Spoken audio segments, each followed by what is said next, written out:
Karena apa? Seller yang jual akan diserap oleh buyer. Sesimpel itu.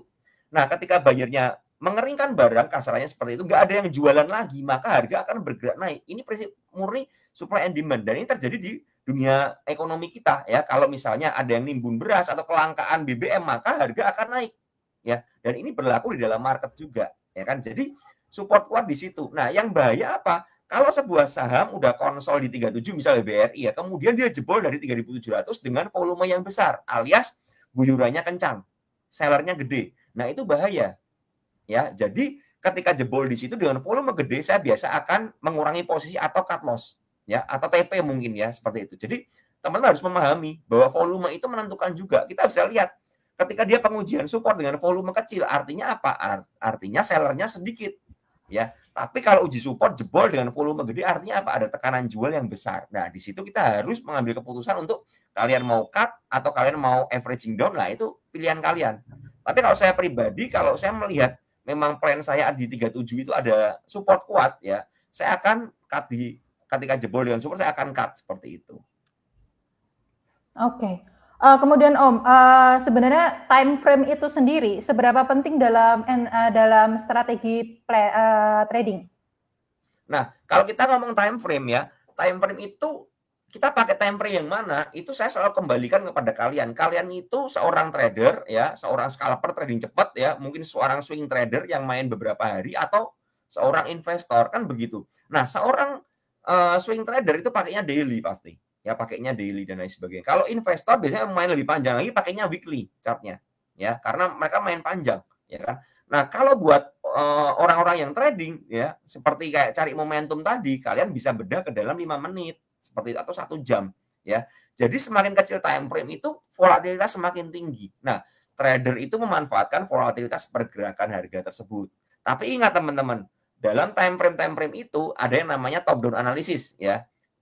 Dalam teorinya, teori TA. Top down analysis itu apa? Sebenarnya top down analysis adalah kalian harus menganalisa dari time frame yang paling gede dulu.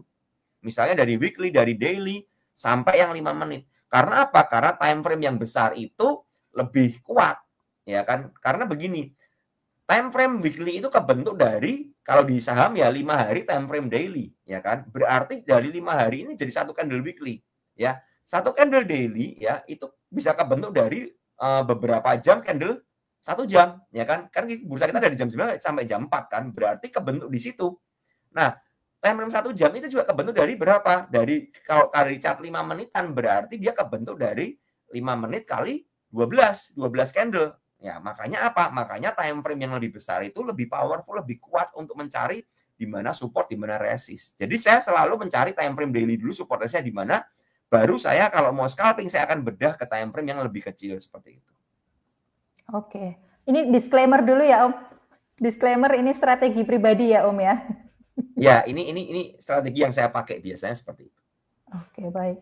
Terus Om, kalau Om Ben sendiri punya rule spesifik nggak? Kayak misalnya jangan entry di 15 menit pertama market buka gitu. Kalau saya pribadi, saya biasanya begini.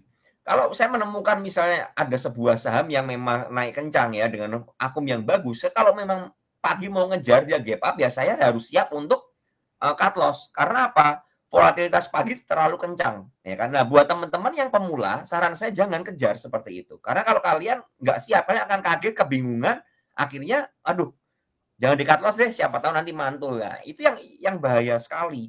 Ya, jadi buat teman-teman kalau mau trading pemula, ya teman-teman biarin dulu lah. Tadi seperti yang dikatakan ya mungkin 15 menit atau 10 menit awal biarin sideways dulu, kelihatan polanya baru kalian entry seperti itu. Karena jangan sampai ketika kemarin memang akumulasinya bagus. Jangan sampai ketika pagi mereka distribusikan. Kita nggak bisa lihat broker summary ya, kan seperti itu. Nah, tapi kalian harus lihat ya di mana resistnya, ya kan? Misalnya ada sebuah saham gap up ke atas, nah gap up ke atas ini kena resist nih. Nah, itu bahaya, ya.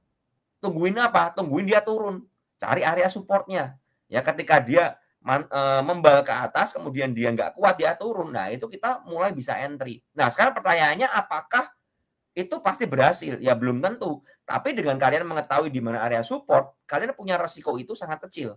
Ya, sehingga cut loss-nya terukur dibandingkan kalian nggak ngerti apa-apa, ngejar aja di atas. Kemudian kalian nyangkut dan kebingungan dan nyangkut, kan seperti itu. Oke. Om Ben, Selain menggunakan technical analysis untuk mengetahui support dan resisten kuat dalam trading, apakah Om Ben juga menggunakan rasio tertentu seperti risk reward ratio? Ya jelas, kan begini ya, dari support resistance itu kita bisa mengetahui, ya kan. Misalnya dari area tadi ya, yang saya bilang ya, kita entry di 103, 101, stop loss-nya di 97. Kan kalian bisa hitung, dari 103 sampai 101 itu pembeliannya ke area stop loss itu berapa persen, ya anggap aja minus 5%. Nah kemudian kalian lihat resistnya di mana, oh resistnya di 110, berarti kalian punya potensi sekitar 8%, berarti kan 5/8, lebih banyak kan profitnya ya, kenaikan upside-nya daripada penurunannya kan, resikonya kan. Nah itu makanya dipakai risk reward ratio-nya. Nah sekarang kan teman-teman banyak sekali yang trading bilang begini, Om Ben saya 1%, 2% saya kabur. Nah pertanyaannya saya cuma balikin kalian, kalau TP-nya 1%, 2%, stop loss-nya berapa persen? Biasanya teman-teman ya stop loss-nya minus 5%. Nah itu salah. Karena apa? Resikonya gede. Artinya begini, kalau kalian trading 10 kali, kalian misalnya 3 kali kalah aja ya, itu mungkin yang 7 kali bisa kehapus profit kalian. Tapi kebalikannya, kalau kalian misalnya ya, kalian dengan risk reward-nya bagus ya, misalnya 1/2 ya, kalian dari 10 kali trading ya, boleh kalah 7 kali, tapi 3 kalinya itu bisa nutupi kalau kerugian kalian. Ya. Jadi risk reward ratio itu penting banget menurut saya. Oke, baik.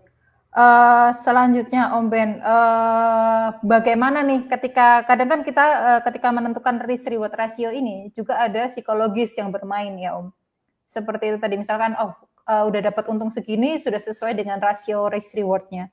Tapi kok takutnya naik lagi kita tahan malah turun. Itu bagaimana mengatur psikologisnya Om Ben? Ya itu butuh latihan sebenarnya sih, karena teman-teman tuh harus belajar untuk mengendalikan psikologis. Nggak lain nggak bukan, caranya cuma harus berlatih setiap hari. Artinya harus mencoba, ya harus trading. Nah, tradingnya bagaimana ya? Dengan lot yang terukur, yang kalian siap, duit yang siap hilang. Nah, itu penting banget. Jadi kalau kalian berlatih ya, kalian akan lebih tajam, lebih kuat mentalnya. Dan kalian belajarlah, kalian udah bikin analisa ya, stick pada analisa kalian.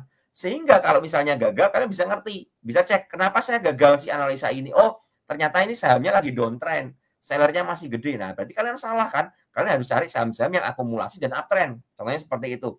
Atau kalau misalnya kalian berhasil, kalian bisa ngerti, oh, saya berhasil ini bukan kebetulan, tapi memang saya udah analisa untuk saham ini, seperti itu.